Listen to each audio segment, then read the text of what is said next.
ನೆನೆಯಿರೋ ಗುಬ್ಬಿಯಾಳು ಗುಬ್ಬಿಯಾಳು. ಗೋವಿಂದ ಗೋವಿಂದನೆಂದು ನೆನೆಯಿರೋ ಗುಬ್ಬಿಯಾಳು ಗುಬ್ಬಿಯಾಳು.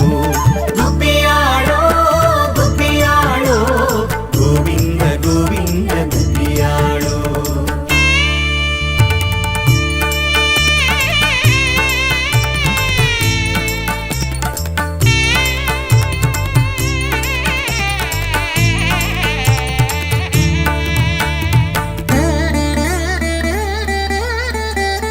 ಕೇಶವನ ನೆನೆದರೆ ಕ್ಲೇಶ ಪರಿಹಾರವು ಗುಬ್ಬಿಯಾಳು.